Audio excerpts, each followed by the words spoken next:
Hello and thanks for joining us on another episode of Agenda 2030.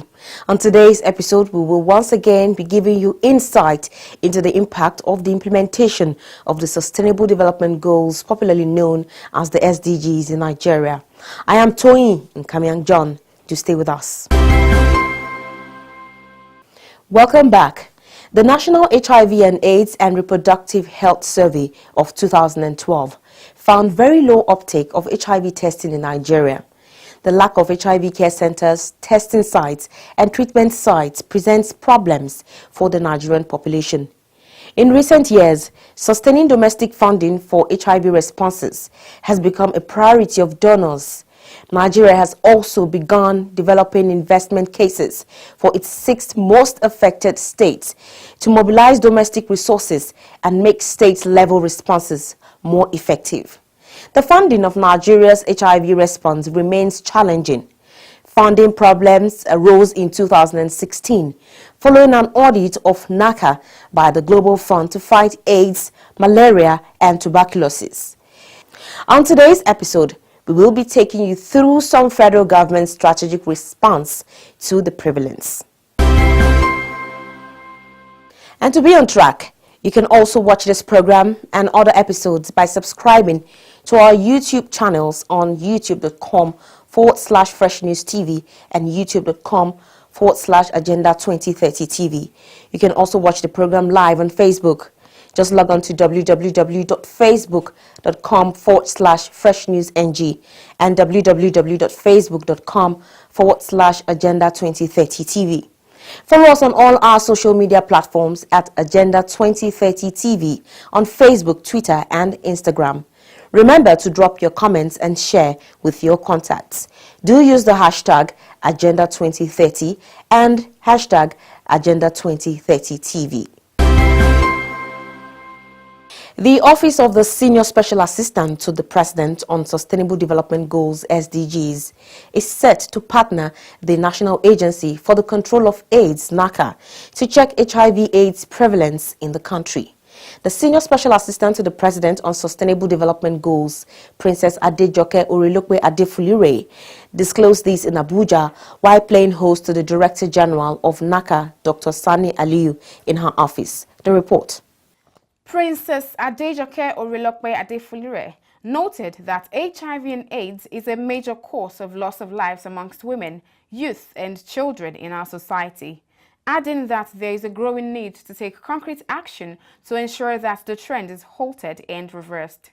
Princess Orilokwe Adefulire advocated for the establishment of more HIV and AIDS test and screening centers across the country and urged all would-be couples and pregnant women to know their HIV/AIDS status so that mother-to-child transmission can be adequately checked. The presidential aide, who advocated for intensified awareness creation, also stated that she is particularly concerned about the pregnant women, hence the need for them to know their HIV status to avoid occurrences of mother-to-baby's transmission of the virus. To this end, possibilities will be explored towards establishing more free HIV and AIDS testing centers in the country. Centers, where we can advise them to go and do, for them to know and confide in their doctors for the safety of their family and the unborn child. She also insisted that a data on the pregnant women in Nigeria be provided by NACA to enable quick intervention plan for those infected, especially in rural and isolated areas. If you have the test center, people walk in on their own and do the test. I'm sure if you go back to that era, I have many centers around, especially the rural area or concentrated area, IDPs and so on. Yes. We'll be able to know this and this and this. If you have data, we'll be able to plan. Without data, it's difficult to plan. Very, very difficult to plan. And if you don't plan, you plan to fail. Apparently worried by the current statistics of the prevalence, the Director General of NACA, Dr. Sani Aliyu, stated that out of the 3 million Nigerians infected with HIV virus, half of them are women and children living in rural areas, asserting that 80 million Nigerians from available statistics do not know their HIV status. A large bulk of the children born with HIV in the world come from Nigeria. On average, one in four babies born with HIV in the world is a Nigerian child, and this is despite having very effective treatment that prevents transmission. There are countries in the world that have completely eliminated HIV transmission among babies, completely. Whereas in Nigeria, we still struggle very much with this. Dr. Aliyu further stressed that the emerging disturbing discovery is the fact that a lot of the new cases involved youths of 15 to 24 years and are prevalent among the internally displaced persons, adding that a lot needs to be done to improve access to care and increase the uptake on HIV treatment, mostly for antenatal care. One of the problems with pregnancy and HIV is the poor demand creation. A lot of our women actually do not know how important it is to have a HIV test when they are pregnant, because having that test not only allows them to live longer, because if you're on treatment, your lifespan actually normalizes, but it actually prevents transmission to the child. The NACA boss was, however, optimistic that the partnership with the Office of the Senior Special Assistant to the President on Sustainable Development Goals will go a long way in reducing the scourge. As part of her campaign for the attainment of relevant goals of the SDGs, wife of the President, Mrs. Aisha Muhammadu Buhari, has advised women to use their voting power to influence the entrenchment of democratic values of probity, accountability, and the rule of law in order to guarantee peace, stability, and growth in Nigeria. She said this can only be achieved by electing the right people for the right positions. The report. Mrs. Buhari was speaking during the courtesy visit by the Resuscitation Committee of the Jam'iyyar Matan Arewa, a non-governmental organization, on Tuesday, May 15, 2018 at the Presidential Villa, Abuja. She urged the NGO to encourage women not just to select the best candidates and vote for them, but to also contest elective offices themselves. With the number that women have, they can influence any election in this country.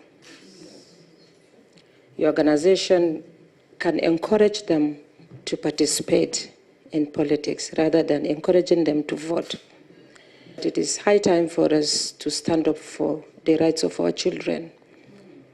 The rights of our children, that is, having the right women at the right places, especially in decision-making bodies.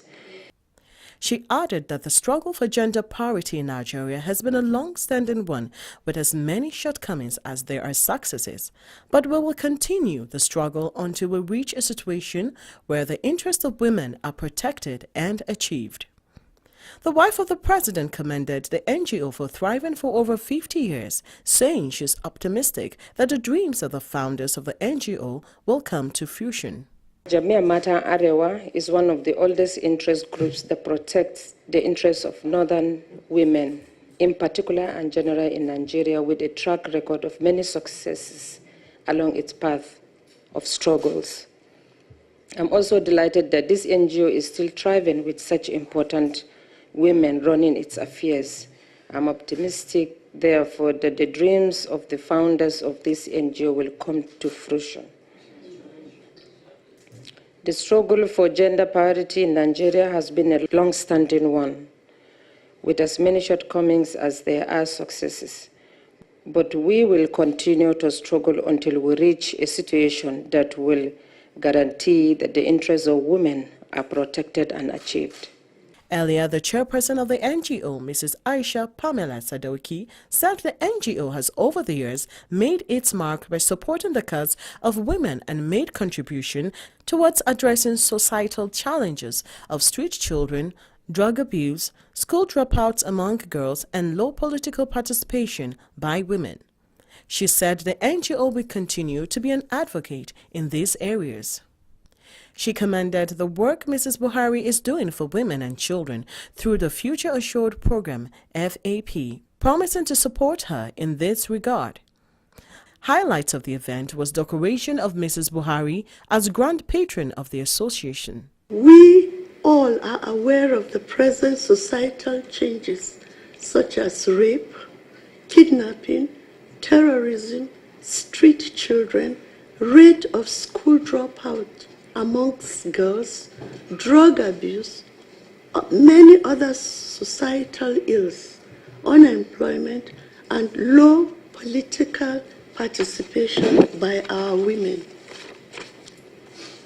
We therefore need a collective voice to speak for the voiceless, and GMA is being prepared and positioned to be that voice.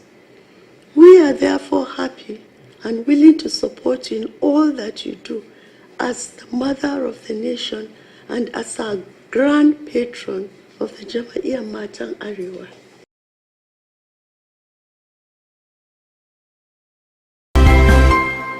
I am Guillaume Delalande from the OECD. You're watching Agenda 2030. Agenda 2030, showing on this channel. Agenda 2030, leaving no one behind. When the Senior Special Assistant to the President on Sustainable Development Goals, Princess Adejoke Orelokwe Adefulure, unveiled the SDGs ambassadors during the celebration of the United Nations Day in Nigeria last year. The objective was to enlist the selected notable celebrities as key stakeholders that will be committed to taking concrete actions for the effective implementation of the Sustainable Development Goals in Nigeria. Some of the ambassadors have indeed kept faith with the agenda by impacting indigent Nigerians around them. On today's episode, we bring to you a report of the empowerment program by music star Nansel Nimiel, popularly known as Zidon Paparella. Hello everyone, I'm Ayomide. I took part in a photography training sponsored by Zeki, Zidon Empowerment Chain Initiative, that took place in Omoeko Studio. The training started 4 weeks ago, and I came here with the aim of being able to handle the camera perfectly and being able to take great photos at the end. I can proudly say I can do so now. We were taught every part of photography. We were taught Photoshop, how to edit, how to set the aperture, speed, ISO, and stuff like that. We also went to some seminars, some photography workshops that enhanced our skills in photography. Thank you, Zidon. Thank you, Omoeko, for this great privilege. Well, the program Zeki started out as a result of the need to give back to society. I've always found peace in helping the people around me. You know, I'm making the most of resources, trying to see how we can find positivity out of, no matter how bad the situation is, making the most of it. So I've been doing a lot of things in the background for a bit. I've never felt the need or the urge to document them until sometime last year in 2017, when I was honored with the ambassadorial title of an SDGs ambassador for United Nations and of course Nigeria, and that kind of like inspired me to want to do more than I've been doing. So that gave birth to Zeki, the Zidon Empowerment Chain Initiative. What we do in Zeki is simple. It's basically what every other non-profit organization or non-government organization does. It's very, very simple. But what we do is a little different. We're not just interested in giving out aid or giving out stipends, money, or products to people. We train individuals, most especially the youth, between the age bracket of 18 to say about 30 years, those who are done with either secondary school or they have completed their tertiary institution, have their degrees or stuff, you know, those who have done this and really do not have anything they are doing. There is no job or anything to do. What we do is we get these individuals and we train them in different vocations. 2 individuals at every given time for a particular vocation, preferably a male and a female, because we are trying to, balance it out. Everybody has challenges. It has nothing to do with the sexes. You understand what I'm saying? So that's what we do. And we have different categories, different areas, different aspects, from photography to makeup to event planning and management to cinematography. There's several other areas that we're also looking at covering as well. And recently we have some people who've just rounded up the program. That's the first phase of the program. The second phase will be for us to actually provide the necessary tools and equipment that they will be needing to embark on successful careers. And the third phase will be to monitor them and see how they can also train people too, you know, so that because it's a chain initiative, we have to keep it going. There's another area that we've tried to touch to as well. There are people who are probably maybe already small-scale business owners. What we do is we try to provide some financial aid. It's a stipend. You'll be amazed at what 5,000, 3,000 naira can do for small-scale business owners. These people have mastered the art of multiplying funds. So what we do at Zeki is we give them these stipends, this aid, but we don't just give them this money. We monitor them and ensure that they actually buy products or provisions, whatever it is that they sell. With these monies, we see them, we record them, we document them, and monitor them to ensure and see how the sales are going. And sometimes we also bring professionals to come talk to them, those who have succeeded in this same areas of business, the same areas of interest, to come, you know, give them counsel, give them advice, give them some professional advice on how they can go about, you know, expanding their businesses and doing better in their line of work. Zeki is here to stay. The Dawn Empowerment Chain Initiative is a project after my heart, and I want to do this till I die. And I pray that even when I'm long gone, that the legacy, you know, will be carried on by some other people. This is something I see that is bigger than me. I find peace, you know, doing what I do. I go to bed at night and I sleep very peacefully. I want to say a big thank you to the Office of the Special Advisor to the President on the Sustainable Development Goals for the United Nations. They have given me an opportunity and have inspired me to do a lot more, you know, for society and contribute the little that I can do. And I'm using this opportunity to encourage everybody out there, do the little that you can, you know, to aid the conditions of the people around you. They say if you want to change the world, start by making your bed. You know, start by changing your environment before you can think about, you know, changing the world. If every single one of us, you know, started doing something to help the people around us, to help the situation around us, then the world will become a better place. This Zeki is tied to the goals, the Sustainable Development Goal of zero hunger and no poverty, and we'll keep marching on with this, and we are looking forward to getting all the support that we can get. But for now, I have been funding Zeki, you know, from my pocket, and I can't do it alone, so I need all the support I can get.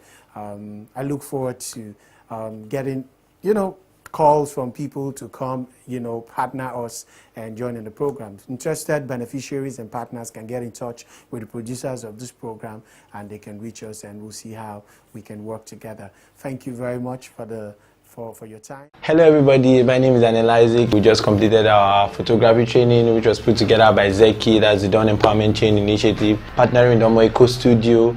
And we actually came in here as novice, we could not take pictures, but right now I can take amazing pictures, great ones, and we went for seminars, training, we had field experience, we had studio experience, we actually gathered a lot. I want to say a big thank you to the Dawn Empowerment Chain Initiative, Zeki, for this great opportunity for us to actually achieve our dream. I actually thought the Zeki program was a bluff until I enrolled in it, and it's actually real. I'm a proud beneficiary of this program. I want to say a big thank you to the Dawn and Omo Eco, for everyone that made this possible. Bless, remain blessed, and thank you all.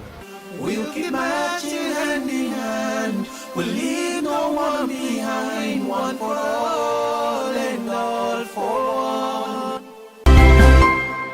Nigeria will continue to support the United Nations in all its efforts, including the attainment of the 2030 Agenda for Sustainable Development. I thank you. Agenda 2030, showing on this channel. Agenda 2030, leaving no one behind. Thanks for staying with us. As we move into the audience participatory segment, remember, you stand a chance to participate and win special prizes just by answering our weekly questions. You can also send in your questions and suggestions to the producer via the email address and phone number on your screen. And as usual, we kick the segment by first bringing to you views from our respondents on the streets. Have you ever gone for a HIV test? Always, and do go HIV test every 3 months. Severally. Yes, once. Yeah, I've gone a test for HIV. No, I have not. Yes, I've been tested. Yes. Yeah, I've gone for HIV test. It's better you know your status. So, but most people wouldn't like to go for HIV testing. Why do you think that is? It's just about the stigma. The stigma is most reason. Even when they go and they discover they are HIV positive, they will die even before the HIV kill them. So that's why some people are running out of it. I know in my office, the day they came for HIV test, many people ran away that they don't want to do. If they want to die, let them die. But as it's not proper. I think they will be scared, knowing that they are positive or so. But when you are free, I don't think you should be scared going for test. They are scared of the result. Because when you are scared, you want to run away from it. Yes, because sometimes it's not the sickness, but it's the result that do kill people. Because I don't see it as something that I have in me. Normally, when people are talking about it, some say they get it through sex, some get it through blood transmission, but those things I don't really do such thing. So that's why I feel less concerned. Many people will not maybe allow people to know, will I say, what they are carrying, or some are still afraid to go because they might meet someone they know that, and they don't want anybody to know their own personal issue. Yeah, because they don't know, they don't have any orientation about HIV. They felt once you're tested positive, that's the end of the world. So they run away. They don't want to hear that news. Because they're afraid of the unknown. Like me, I don't like going there. Why? Because it scared me. It's not a laughing matter. Computer can lie. Why you not carry HIV? Computer, if you say you have it.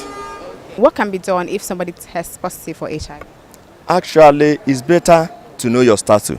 So HIV is not a death sentence. Hence, you know that you are HIV positive. There is some medication you will use to control it.